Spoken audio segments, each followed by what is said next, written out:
Very good morning all of you. स्वागत है आप सभी का आपके अपने YouTube platform real marriage centre पे। इस प्लेटफॉर्म पे हम लोग क्लास 6 से लेकर के 12 तक के एनसीईआरटी विषय के समाधान को देखते हैं। बढ़िया विद्यार्थियों, हम इस प्लेटफॉर्म पर केवल समाधान नहीं देखते हैं बल्कि किसी भी चैप्टर का पहले कॉन्सेप्ट देखते हैं, कॉन्सेप्ट यानी कि थियोरी को देखते हैं। उसके बाद हम उस चैप्टर के क्वेश्चन आंसर को भी देखते हैं। एकदम बारीकी से पहले चैप्टर को समझते हैं, फिर क्वेश्चन आंसर पे चलते हैं। प्रिय विद्यार्थियों, अभी हमारे इस प्लेटफॉर्म पे क्लास 8 एवं 7th का मैथ चल रहा है। मैथ्स में अगर हम देखें तो क्लास 7th के एक चैप्टर को हमने कंप्लीट किया है, जिसमें सेक्शन 1 यानी कि 1.1 और 1.2 को हमने कंप्लीट कर लिया है। क्लास 8 के चैप्टर नंबर 1 से लेकर के और 8 तक हमने पूर्ण रूपेण थ्योरी और प्लस कॉन्सेप्ट के साथ कंप्लीट कर लिया है। आज हम लोग क्लास 8 के चैप्टर नंबर 9 को देखेंगे, जिसमें हमें अलजेब्रिक एक्सप्रेशन के बारे में पढ़ना है, जिसे हिंदी में बीजीय व्यंजक कहते हैं। तो आइए चैप्टर को शुरू करते हैं। ये आपके बुक का है चैप्टर नंबर 9 बीजीय व्यंजक। शुरू करते हैं इसको। चलिए समझते हैं। प्रिय विद्यार्थियों, इस चैप्टर को समझने से पहले हमें कुछ चीजों की जानकारी होगी। प्रिय विद्यार्थियों, अगर हम कोई घर बनाते हैं तो घर को बनाने से पहले हमें क्या करना पड़ता है? इस घर के फाउंडेशन को तैयार करना पड़ता है, अर्थात हमें ईंट, सीमेंट, गिट्टी, बालू और छड़ को लाना पड़ता है। फिर उससे हमारा ये वाला फाउंडेशन बनाना पड़ता है, तब जाके हमारा घर बनता है। उसी प्रकार इस चैप्टर को हम बना रहे हैं तो सर्वप्रथम हमें इस चैप्टर के कॉन्सेप्ट को देखेंगे कि आखिर ये चैप्टर बनेगा कैसे। फिर हम इसके क्वेश्चंस को बारी बारी से देखेंगे। आइए कॉन्सेप्ट में पहला हम इसमें समझते हैं कि बीजीय व्यंजक होता क्या है। प्रिय विद्यार्थियों, सर्वप्रथम हम लोग समझेंगे कि व्यंजक क्या होता है। व्यंजक एकदम आसान है। आप लोग अपने घर में, आपके पास इसमें क्या है? मिल्क है, दूध है, ठीक है। दूध आपके पास आ गया, चीनी आपके पास आ गया और चावल आपके पास आ गया। देखिए, दूध, चीनी, चावल और इसको मिलाकर के आप क्या बना लेंगे? खीर बना लेंगे। तो आपका क्या हो गया? एक व्यंजन तैयार हो गया। समझ पा रहे हैं आप? मतलब दो तीन सामग्रियों को एक साथ मिला करके हम एक पकवान तैयार कर लिए, खीर, जिसे हमने व्यंजक का नाम दे दिया। प्रिय विद्यार्थियों, मैथ्स में भी हम उसी प्रकार देखेंगे कि व्यंजक किसे कहेंगे। देखिए, ये हमारा अल्फाबेट है XYZ और यहाँ पे अंक है 1 2 3 4 5। इन दोनों और यहाँ पे हमारे पास गणितीय सिंबल है। मुख्य रूप से 4 सिंबल गणित में यूज होता है, ठीक है। प्लस, माइनस, गुना और भाग। देखिए, इसका और ये XYZ और 1 2 3 इसका प्रयोग करके हम एक व्यंजन तैयार करेंगे। जैसे यहाँ पे हम लिखते हैं क्या? 2x प्लस 8, ठीक है। तो देखिए हमने क्या किया है, यहाँ पे एक ये व्यंजन तैयार कर लिया 2x प्लस 8, ठीक है। तो हम ये समझ पा रहे हैं क्या कि यहाँ देखिए x का यूज किए, यहाँ 1 2 का यूज किए, यहाँ पर गणितीय सिंबल प्लस माइनस का यूज किए और इन तीनों को यूज करके हमने एक इस तरह का समीकरण तैयार कर लिया, जिसे हमने नाम दिया बीजीय व्यंजक। उम्मीद करते हैं आपने व्यंजक को समझ चुका होगा, ठीक है। देखिए, आपको जब भी बीजीय व्यंजक दिया जाएगा तो उसमें एक इस तरह का अंक तो होगा ही, उसके बाद ये अल्फाबेट भी होगा, ठीक है। प्रिय विद्यार्थियों, इस अल्फाबेट को हम लोग नाम देते हैं किसका? चर का, ठीक है। तो हम अगर चर कहेगा तो अगर हम इसमें देखेंगे तो चर हमारे पास क्या है? x है, ठीक है। प्रिय विद्यार्थियों, इसमें तो x है, बट कहीं कहीं आपको y भी दिखेगा, z भी दिखेगा, ठीक है। ABC इस तरह का अगर इंग्लिश का कोई भी अल्फाबेट आपको दिख जाए, अगर इंग्लिश का कोई भी अल्फाबेट आपको किसी भी समीकरण में दिखेगा तो आप इसे चर राशि कहेंगे, ठीक है। इसका मतलब चर का इंग्लिश होता है वेरिएबल, इसका मान बदलते रहता है। अगर इस समीकरण को हल करेंगे तो x का मान कुछ और आएगा, वहीं अगर दूसरे समीकरण को हल करेंगे तो x का मान कुछ और आएगा। समझते हैं एक एग्जांपल से। यदि 4x इक्वल टू यहाँ 16 है, जब इस x को हल करेंगे तो इसको लिखेंगे 16/4, इससे ये कट जाएगा और यहाँ पे x का मान कितना आ गया? 4। बट अगर वही देखते हैं, यहाँ पे 3x इक्वल टू 15 है, फिर जब इसको हल करेंगे तो इसको क्या लिखेंगे? 15/3, अर्थात इससे ये कट जाएगा।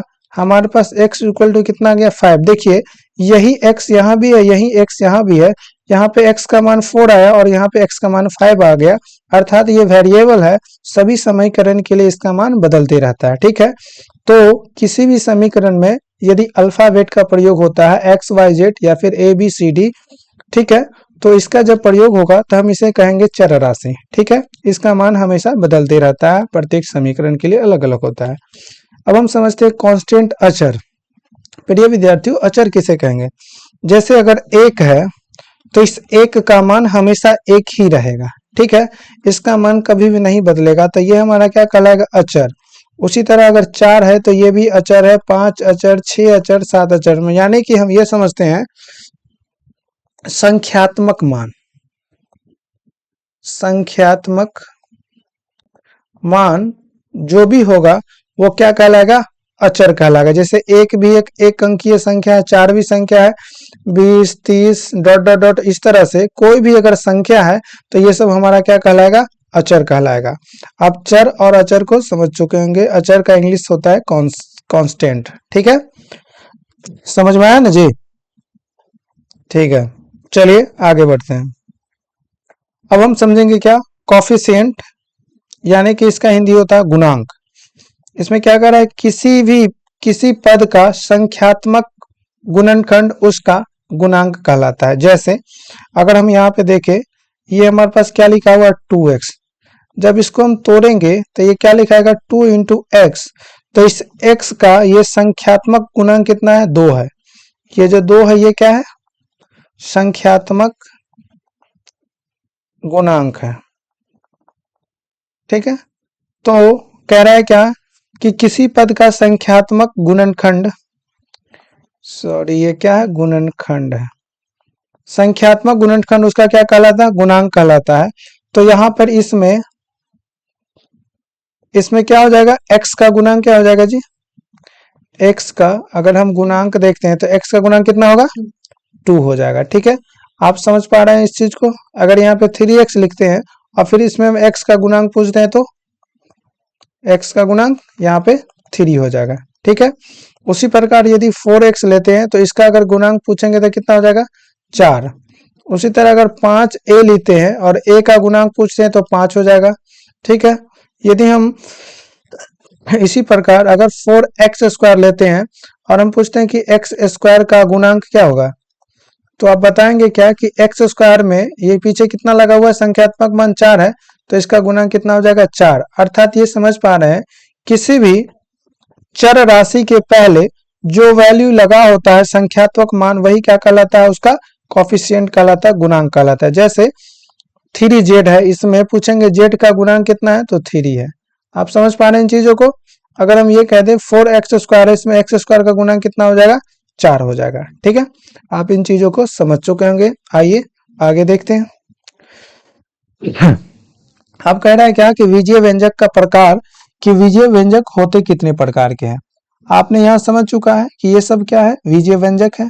आपने यहाँ पे समझा विजय व्यंजक किसको कहेंगे? जहां पे हम चर राशि, अचर राशि और बीज गणितीय मैथमेटिकल सिंबल का प्रयोग करके एक समीकरण तैयार कर देते हैं, जिस समीकरण को हम लोग विजय व्यंजक कहते हैं। ये हमारा विजय व्यंजक है। ठीक है, अब हम समझेंगे कि विजय व्यंजक होते कितने प्रकार के हैं। प्रिय विद्यार्थियों, अगर आप देखेंगे तो यहाँ पर ये 2x है, अगर हम एक और लिख देते हैं 2x प्लस 3 और फिर लिख देते हैं x square plus 2x plus 2। ठीक है, आप देख पा रहे हैं इसमें केवल एक ही है, ये एक ही है 2x, इसमें केवल एक पद है, तो ये हमारा कहलाता है एक पदी व्यंजक। क्या कहलाता है? ये एक पदी व्यंजक कहलाता है। देखिए इसमें 2 पद है, एक पदीय, तो ये क्या कहलाएगा? द्विपदी व्यंजक। ये क्या कहलाएगा? द्विपदी व्यंजक। इस एक पदी व्यंजक को इंग्लिश में कहते हैं मोनोनोमियल,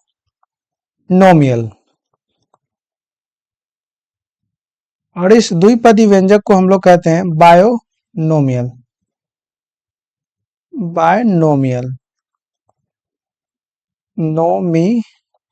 बायनोमियल कहते हैं। ठीक है, और देखिए इसमें क्या है? 2 से अधिक पद है, अर्थात इसको हम क्या नाम देंगे? बहुपद का नाम देंगे। इसको क्या कहेंगे? बहुपद। इंग्लिश में इसको कहते हैं पॉलिनोमियल। पॉलिनोमियल,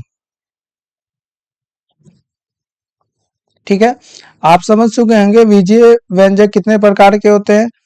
मुख्य रूप से 3 प्रकार आपको पढ़ना है। पहला क्या है? एक पदी व्यंजक जिसमें केवल एक पद है 2x। दूसरा द्विपदी व्यंजक जिसमें एक पद है कितना? इसमें एक पद है 2x और दूसरा पद है 3x, तो ये द्विपदी व्यंजक हो गया। और इसमें 2 से अधिक पद है, देखिए एक यहाँ एक यहाँ एक यहाँ, तो इसको हम लोग बहुपद नाम दिए हैं, ठीक है। आप बीजीय व्यंजक के प्रकार को समझ चुके होंगे। आगे बढ़ते हैं। अब क्या कहलाता है? समपदीय या सजातीय व्यंजक। देखिए कह रहा है कि ऐसे बीजीय व्यंजक जिसका चर एक समान हो। आप चर समझते हैं ना, एक्स वाई जेड, इसको क्या बोलते हैं? चर बोलते हैं।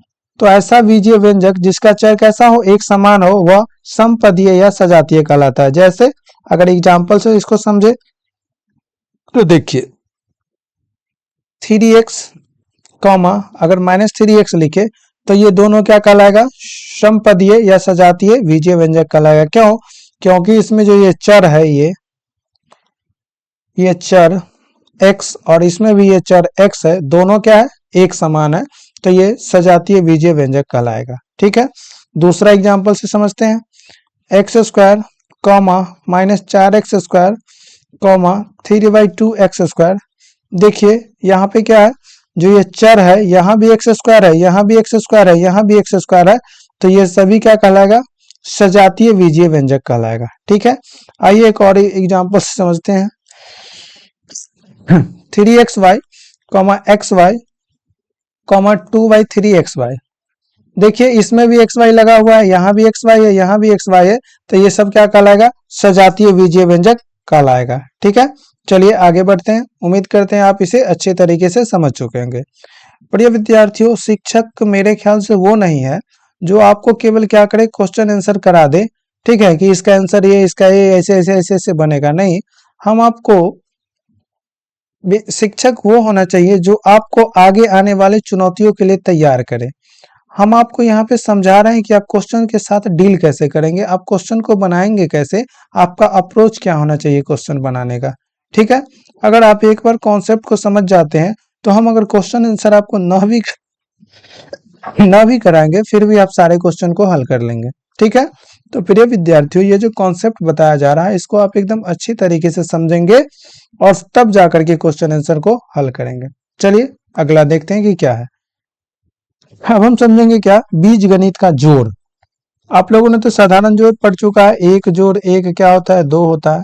बट बीज गणित का जोड़ भी हम समझेंगे। अगर x है यहाँ पे और x को x के साथ जोड़ेंगे तो देखिए एक x और एक x कितना हो जाएगा? ये 2x हो जाएगा, ठीक है। अगर हम 2x है और इसमें 5 गो और x जोड़ दिए तो कितना हो x हो जाएगा? ये 7x हो जाएगा, ठीक है। अगर हमारे पास इस तरह से 2x + y अब +3x, जब हम इसको जोड़ेंगे तो ये हमारे पास कितना हो जाएगा? देखिए जब भी हम जोड़ेंगे तो सजातीय के साथ जोड़ेंगे। देखिए यहाँ पे चर राशि यहाँ भी x है और यहाँ भी x है, तो ये एक जात का हो गया, सजातीय हो गया। तो जब 2x और 3x को जोड़ेंगे तो ये कितना हो जाएगा? 5x। लेकिन इस y क्या है? दूसरे जाति का है, तो जैसा है ये उसको ज्यों का त्यों लिख देंगे, ठीक है। तो ये आपका क्या हो गया? जोड़ हो गया। आइए घटाव को समझते हैं। सेम जैसा जोड़ था उसी तरह का घटाव भी हो जाएगा। अगर x है हमारे पास, उसमें से x घटा लिए तो कितना आ गया? 0 आ गया। ये 3x है और इसमें से 2x घटा लिए तो हमारे पास कितना है बच गया? x बच गया, ठीक है। 3x है, ठीक है, और 3x + y है। अगर हम इसमें से कितना घटा लेते हैं? 2x घटा लेते हैं तो हमारे पास क्या आ जाएगा? प्रिय विद्यार्थियों, जब इस तरह का हो तो सजातीय मतलब यहाँ भी x है और यहाँ भी x है, चर दोनों एक समान है, तो ये सजातीय हुआ। अब सजातीय को सजातीय के साथ घटा लेंगे, ये 3x में से 2x चला जाएगा x और y केवल ज्यों का त्यों रह जाएगा, ये जैसा है वैसा ही रह जाएगा, तो ये x + y हो जाएगा। अब घटाव भी समझ चुके होंगे, एकदम आसान है। आइए गुणा को समझते हैं। देखिए अगर ये x है और इस x को x से गुणा करते हैं तो ये हमारा क्या हो जाता है? x² हो जाता है। ये क्यों होता है? आइए इसको समझते हैं। देखिए x के पावर 1 है और यहाँ भी x के पावर 1 है। तो आप घातांक और करनी में पढ़े थे, पिछले क्लास में पढ़े होंगे कि अगर बेस समान हो, देखिए यहाँ भी x है आधार में और यहाँ भी x है आधार में, और दोनों यहाँ सॉरी ये गुना का चिन्ह होगा। जब ये गुना में हो तो इसका जो पावर होता है क्या होता है, जुट जाता है। तो ये क्या हो जाएगा, a1 + 1 2 हो जाएगा, x के पावर 2। एक और गुना समझते हैं, x² गुना x, तो ये कितना हो जाएगा, x के पावर 3 हो जाएगा। ठीक है, x⁴ इंटू x⁴ जब इसको गुना करेंगे तो ये क्या हो जाएगा, x के पावर, देखिए पावर क्या हो जाता है, गुना में जुड़ जाएगा क्योंकि आधार दोनों का सेम है, तो x के पावर 6 हो जाएगा। ठीक है, आप गुना भी समझ गए होंगे, भाग को समझते हैं। अगर ये x है, इसको x को भाग दे देंगे तो ये कट जाएगा, 1 हो जाएगा। ठीक है ना, अब ये कैसे हुआ, चला इसको समझ लेते हैं। देखिए x के पावर 1 है और नीचे भी x के पावर 1 है। आप घातांक करने में पढ़े होंगे कि जब भाग में रहता है तो ऊपर जाता है तो पावर क्या होता है, घट जाता है। तो x की पावर 0 और किसी भी संख्या के पावर 0 हो तो उसका मान कितना होता है, 1 होता है। ठीक है, अगर हम यहाँ पे देखते हैं 2x² और अगर इसको हम x से भाग दे देते हैं तो देखिए इस एगो x से ये x कट जाएगा, हमारे पास कितना बच जाएगा, 2x बच जाएगा। यही आंसर हो जाएगा। जोड़ घटाव गुना भाग आप ये समझ चुके होंगे। आइए कुछ और समझते हैं। देखिए आपका ये किताब में एक चार्ट दे दिया है और इसमें आपको बताना है कि चर कौन सा है, उसमें पद कौन कौन है, पदों की संख्या कितना है और चर के गुणांक क्या है। ठीक है, आइए समझते हैं। यहाँ पे देखिए ये चर पूछ रहा है कि इस 2y में चर क्या है, तो y है चर। इसमें पद कौन कौन है, 2y है। पद कौन है, 2y है। ये कितना पद है, एक पद है, दो पद है या फिर दो से अधिक पद है, तो एक पद है। तो क्या लिखाएगा, ये एक पद। इसमें y का गुणांक, देखिए y का गुणांक कितना है, 2 है, तो यहाँ पे लिख देंगे 2। अब देखिए यहाँ पर क्या है, 5 - 2x, तो इसमें चर क्या है, z है। 5 - 2z, तो इसमें चर क्या हो जाएगा, z हो जाएगा। इसमें पद कौन कौन है, देखिए 5 है और -2z, ये दो पद है। ठीक है, इसमें कितना पद है, दो पद है, तो ये क्या कहलाएगा, द्विपद कहलाएगा। ठीक है, इसमें z का गुणांक कितना है, देखिए z का गुणांक कितना है, 2 है, -2 है। ठीक है, z का गुणांक -2 है। अब यहाँ पे हम समझेंगे कि यहाँ पे चर कौन कौन है, देखिए x है और y, दो चर है इसमें, x भी और y है, तो दो गो चर हो गया। इसमें पद कितना है, दो पद है। कौन कौन है, 5x और y, ये दो पद हो गया। पदों की संख्या कितना है, दो है, तो ये क्या कहलाएगा, द्विपद कहलाएगा। इसमें x का गुणांक क्या है, देखिए x से पहले कितना लगा हुआ है, 5, तो ये x का गुणांक हो गया। y का गुणांक कितना है, देखिए इसके पहले कुछ नहीं लगा हुआ, इसका मतलब इसके पहले एक ऑलरेडी लगा हुआ है, क्योंकि अगर एक को y से गुना करेंगे तो ये y ही रह जाएगा, अर्थात इसके पहले एक लगा हुआ है। अब देखिए इसमें चर क्या है, t है। चर क्या है, t है। पद कौन कौन सा है, तीन पद है, t² है, 2t है और 3 है, तीन पद है। ठीक है, इसमें पदों की संख्या कितना है, तीन पद है ना, तो इसको हम लोग क्या बोलेंगे, बहुपद बोलेंगे, बहुपद। ठीक है, t² का गुणांक, देखिए t² के पहले कुछ नहीं लगा हुआ, अर्थात इसका गुणांक 1 हो जाएगा। t का गुणांक कितना है, यहाँ पे 2 है। आप समझ चुके होंगे चर, पद, पदों की संख्या और गुणांक, इन चार चीजों को आपने समझ चुका होगा अच्छे से।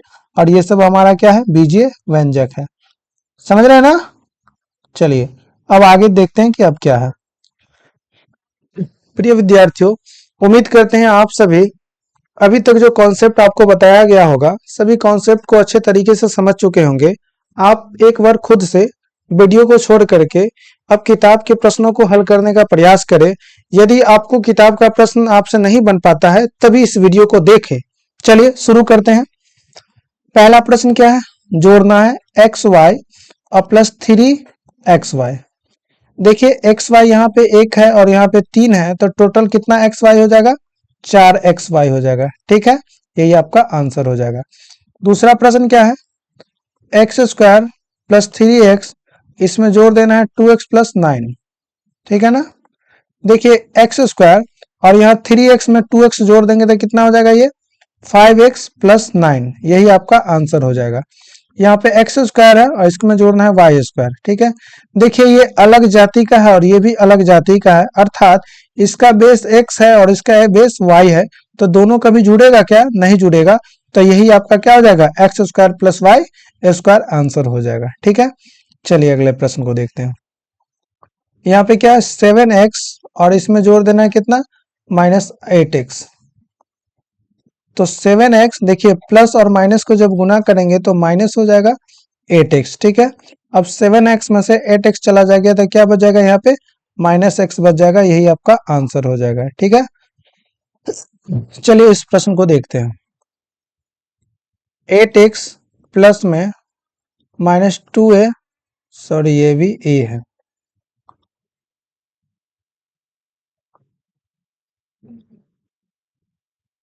Eight a plus -2a plus 7a plus 2b, यही है।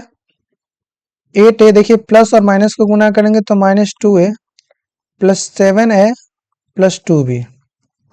देखिए 8 और 7, देखिए दोनों को प्लस वाला को एक साथ जोड़ देते हैं तो 8a और 7a को जोड़ेंगे कितना हो जाएगा 15a माइनस 2a बराबर 2b। अब 15 में से 2a चला जाएगा तो कितना बच जाएगा 13a प्लस 2b, यही आपका क्या हो जाएगा आंसर हो जाएगा, ठीक है। चलिए अगले प्रश्न को देखते हैं। अगला प्रश्न क्या है, ये 8x है और इसमें हमको जोड़ना है -2x प्लस -6x, यही ना है। तो आइए हल करते हैं इस प्रश्न को। 8x ये प्लस और माइनस को जब मल्टीप्लाई करेंगे तो ये 2x हो जाएगा, फिर प्लस माइनस यहाँ भी माइनस हो जाएगा 6x। देखिए 8x है और इस दोनों माइनस वाला है तो इस दोनों माइनस वाला को एक साथ जोड़ देंगे तो -2x और -6x कितना हो जाएगा -8x। अब 8 में से 8 चला जाएगा तो क्या हो जाएगा ये शून्य हो जाएगा, ठीक है। उम्मीद करते हैं आप इस प्रश्न को समझ चुके होंगे। आइए अगले प्रश्न को देखते हैं। अगला प्रश्न क्या है 2.3x जोड़ 1.7x, ठीक है ना। आइए इसको जोड़ देते हैं। ये x है तो x तो होगा ही होगा। देखिए 7 और 3 को जोड़ेंगे तो 10, 10 का 0, हासिल कितना होगा 1 और 2 और 1 3 और हासिल वाला 1 जोड़ेंगे तो कितना हो जाएगा 4, 4.0x या फिर इसको डायरेक्ट हम 4x लिख सकते हैं। जब दशमलव के बाद कोई अंक न हो अर्थात वो अंक अगर 0 होता है तो उसको हम इस रूप में लिख सकते हैं। ये हमारा कितना हो जाएगा 4x हो जाएगा, ठीक है। चलिए दूसरे प्रश्न को देखते हैं।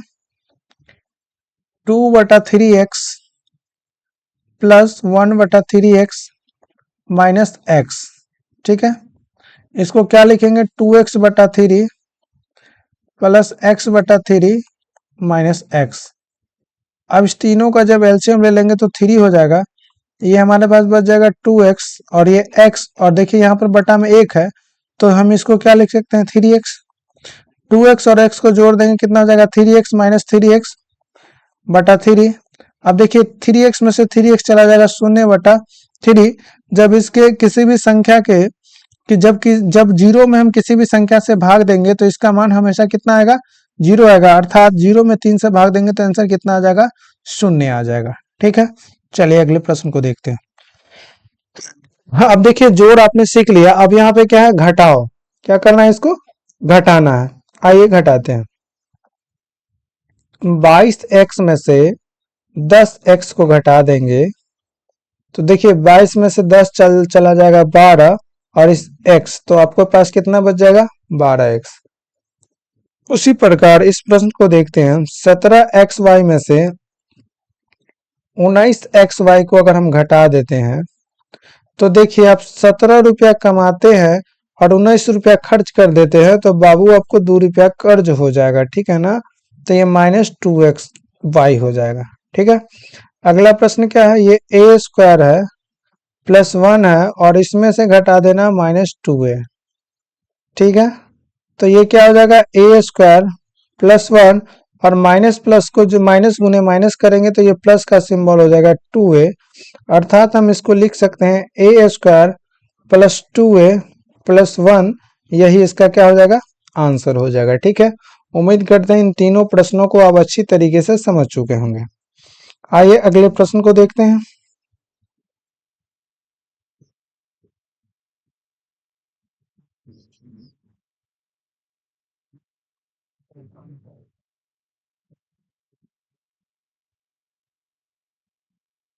घटाना ही था ना, तो माइनस माइनस प्लस 2 है, ठीक तो है।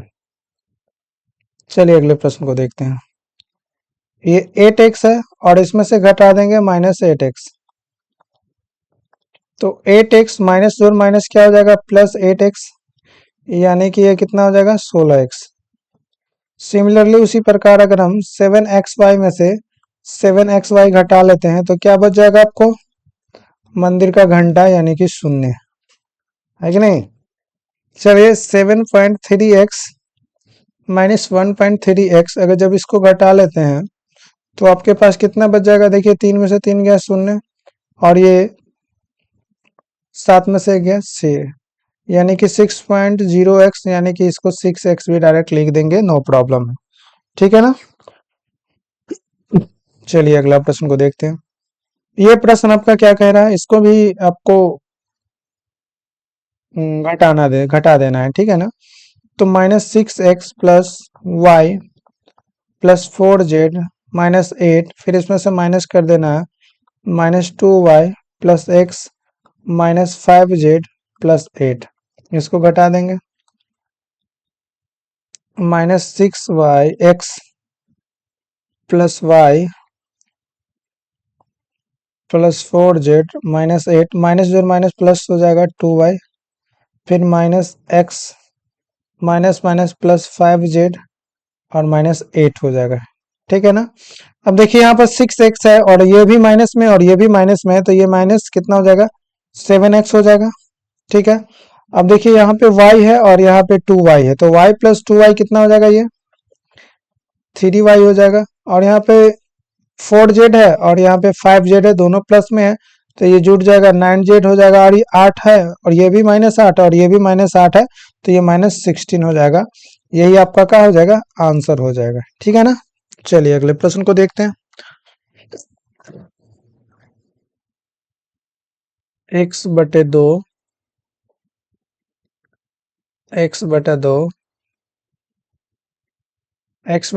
माइनस x/4, इसमें से माइनस कर देना है x/3। सिंपल है, तीनों का क्या करेंगे, एलसीएम ले लेंगे, 2 4 और 3 का जब एलसीएम ले लेंगे तो 12 हो जाएगा, और जब इसको इसमें भाग देंगे 6 मरतब में कट जाएगा, और 6 को 1 से गुना करेंगे 6x, इसको करेंगे 3x, इसको जब करेंगे तो कितना हो जाएगा, -4x। अब देखिए 6x है और इसको इसको कर देंगे तो -3x और -4x -7x बटा में 12, ये हो जाएगा -x/12, यही आपका क्या हो जाएगा, आंसर हो जाएगा, ठीक है। अगला प्रश्न को देखते हैं। अगला प्रश्न कह रहा है सरल कीजिए। सरल का मतलब क्या होता है इंग्लिश में, सॉल्व, इसी को कहते हैं सॉल्यूशन, ठीक है ना। तो इसको सॉल्व कर देना है। आपका प्रश्न क्या है, 2x minus 3y minus 7x plus 2x minus y plus 2, यही है। चलिए आइए इसको हल करते हैं। देखिए यार 2x और 2x और यहाँ पे -7x है, तो एक जात वाला को एक साथ लिख लेते हैं पहले। यहाँ पे 2x प्लस 2x, देखिए प्लस वाला को एक साथ ले ली -7x, फिर एक जात वाला को एक साथ -3y माइनस y और प्लस में 2, 2x और 2x 4x और 4x माइनस 7x और -3y और -y कितना हो जाएगा, -4y प्लस 2, 4x में से 7x चला जाएगा तो -3x -4y प्लस 2, यही क्या हो जाएगा, आपका आंसर हो जाएगा, ठीक है ना।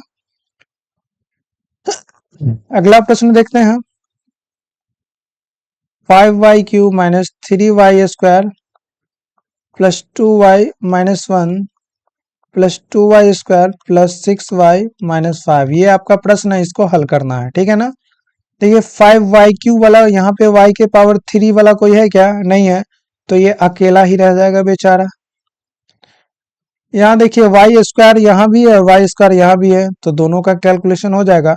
यहाँ पे देखिए 3y² माइनस में, यहाँ पे 2y² है, तो देखिए हम 3 रुपया खर्च कर देते हैं, 2 रुपया कमाते हैं, तो हमारे पास कर्ज ही रहेगा, अर्थात माइनस का चिन्ह रहेगा, ये y² हो जाएगा, ठीक है ना। और 2y और प्लस 6y, देखिए यहाँ पर ये भी y में है, ये भी y है, तो कितना हो जाएगा, ये 8y।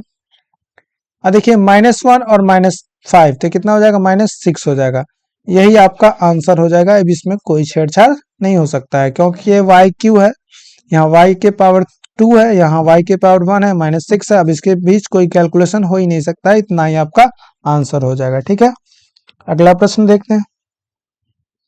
अगला प्रश्न है आपका 6a minus 3b plus c minus 6a plus 3b plus 7c, यही आपका प्रश्न है। आइए इसको देखते हैं। देखिए, आप 6 रुपया कमाते हैं और 6 रुपया खर्च कर देते हैं, तो आपके पास क्या बचा? घंटा। सॉरी, आपके पास शून्य बचा, ठीक है ना। तो 6 में से 6 से चला गया, मतलब शून्य बचा। फिर -3 भी, और ये भी माइनस, ये देखिए 3 भी कम 3 रुपया कमाए और 3 रुपया खर्च कर दिए, फिर आपके पास कुछ नहीं बचा। और देखिए यहाँ सी और प्लस 7c कितना हो जाएगा? ये 8c हो जाएगा। ये आपका क्या हो जाएगा? आंसर हो जाएगा, ठीक है ना। दूसरा प्रश्न देखते हैं। 8 देखिए यहाँ पे 8x² plus 5xy plus 3y² plus 3x² plus 2xy और माइनस 6y², ठीक है। सॉरी, यहाँ पे गलत बोल दिए, ठीक है ना। फ्लो में निकल जाता है, मैनेज कर लेंगे आप लोग। ये 8x² में से 3x², सॉरी, इसको जोड़ना है ना। 8x² प्लस 3x² को जब जोड़ देंगे तो ये 11x² हो जाएगा। देखिए यहाँ 5xy है और यहाँ पे 2xy है, जब इसको जोड़ देंगे तो ये कितना हो जाएगा? 5 और 2 7xy हो जाएगा, ठीक है। यहाँ 3y² है और जिसमें से 6y² घट रहा है, तो 3 में से ये घट जाएगा, यानी कि -3y² हो जाएगा, ठीक है। इसके बाद और कुछ है क्या? नहीं है, तो मे भी यही आपका क्या हो जाएगा? आंसर हो जाएगा, ठीक है ना। डी नंबर का यही हो जाएगा आपका, ठीक है। 11x² minus 3y² plus 7xy, ये आपका क्या हो जाएगा? आंसर हो जाएगा, ठीक है। चलिए अगले प्रश्न को देखते हैं।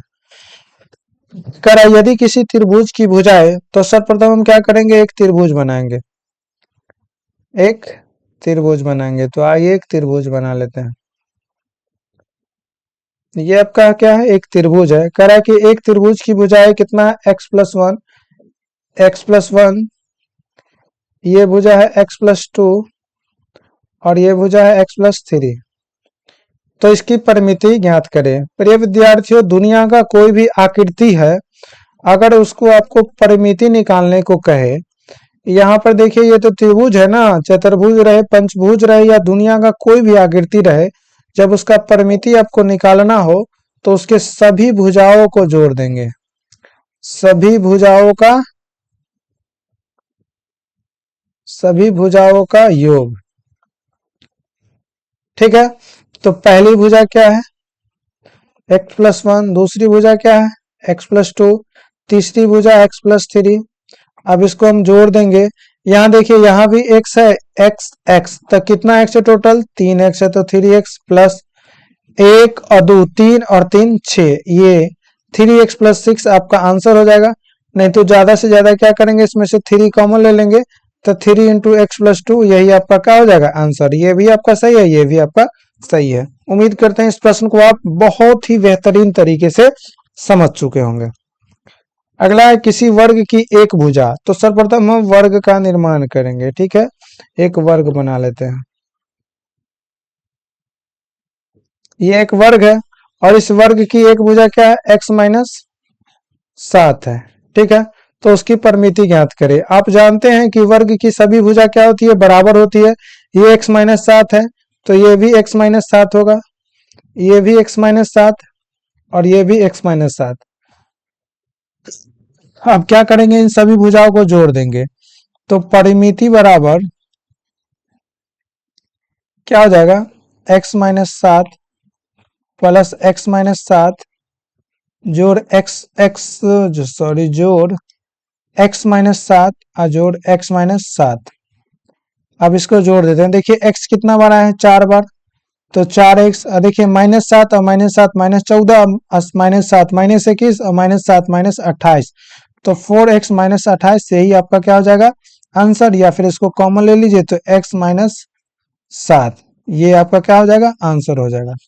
प्रिय विद्यार्थियों, यहाँ पे आपको हम एक कॉन्सेप्ट बताते हैं। गुना आप लोग बचपन में कैसे सीखे होंगे? जैसे अगर ये 4 जोड़ 4 जोड़ 4 जोड़ 4, इसको जब जोड़ना होता था तो हम इसको जोड़ देते हैं, 4 दूना 8, 8 4 12, 4 16, इस तरह से जोड़ देते थे। अब इसी जोड़ से हम लोगों ने गुना को सीखा है। कैसे? देखिए ये तो 4 है और ये 4 कितना बार है, 1 2 3 4, 4 बार है, तो इसको गुना कर दिए तो कितना हो जाएगा, ये 16 हो जाएगा। ठीक है, सेम कॉन्सेप्ट हम यहाँ पे लगाएंगे। ये हमारे पास कितना है, x-7 है, और ये x-7 कितना बार है, 4 बार है। तो अगर हम इसको 4 से गुना कर देंगे तो इसको जितने 4 बार अगर हम जोड़ेंगे तो इसका मान क्या हो जाएगा, बराबर हो जाएगा। तो इसको हम लिख देंगे कितना, 4 इंटू x-7, ये भी आपका आंसर हो जाएगा। तो आप डायरेक्ट ऐसे भी कर सकते थे और ऊपर वाला इसे भी कर सकते थे। ठीक है, चलिए अगले प्रश्न को देखते हैं। कह रहा है क्या कि रहीम की उम्र x-6 वर्ष है। तो सर्वप्रथम जो हमें दिया है वो हम लिख देंगे। क्या दिया हमें, रहीम की उम्र कितना, x-6 वर्ष। तो x-6 वर्ष हमने लिख दिया। महेश की उम्र y वर्ष है। ठीक है, तो यहां पर लिखेंगे महेश की उम्र बराबर कितना हो जाएगा, y वर्ष। दोनों की उम्र का योग और अंतर क्या होगा, सिंपल है, उम्र का योग, यहां पर लिखेंगे उम्र का योग। योग का मतलब तो जानते हैं ना कि जोड़ होता है।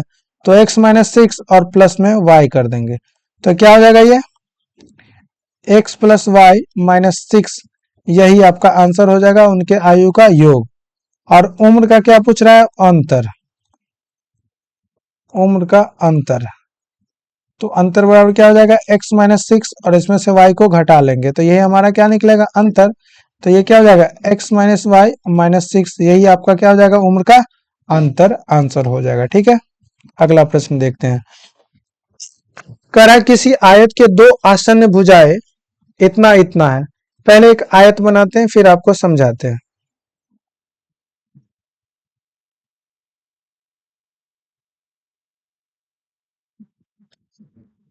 किसी आयत की दो आसन्न भुजाएं, आसन्न भुजा आप लोग समझते हैं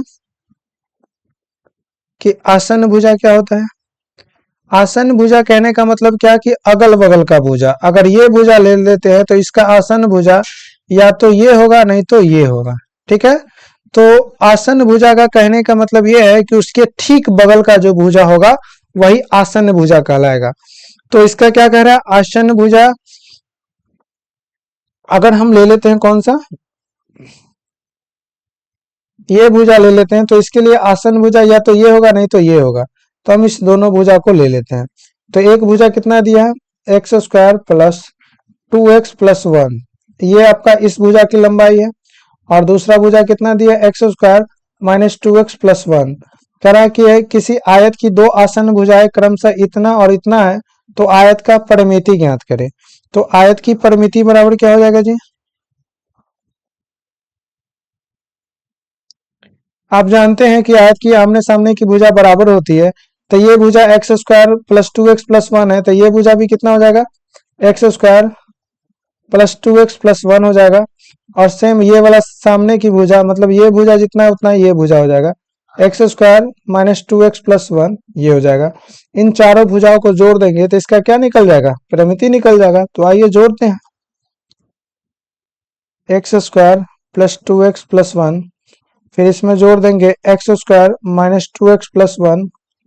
सिमिलरली ये वाला फिर जोड़ेंगे x² + 2x + 1, फिर ये वाला जोड़ देंगे x² - 2x + 1, इसको जोड़ देंगे, है कि नहीं।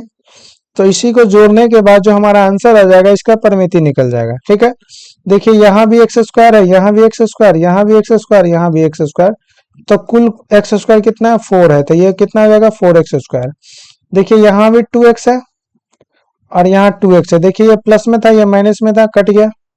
यहाँ पे 2x प्लस में, यहाँ 2x माइनस में, तो कट गया। सिमिलरली काम खत्म है इसका। देखिए एक अजोर एक 2 और एक 3 और एक कितना हो जाएगा, 4। तो इसका आंसर कितना हो जाएगा जी, 4 कॉमन ले लेंगे तो x² + 1, यही आपका क्या हो जाएगा, इसका आंसर हो जाएगा। इसका परिमिति, इस आयत का परिमिति कितना हो जाएगा, 4 इंटू एक्स स्क्वायर प्लस 1 इसकी पैरीमीटर हो जाएगा, परिमिति हो जाएगा। ठीक है, अगला प्रश्न देखते हैं। कह रहा है कि रहीम का उम्र x-6 वर्ष है। सॉरी, ये तो 6 नंबर क्वेश्चन देख चुके हैं ना भाई ओपन में, ये 6 का आंसर देख चुके हैं।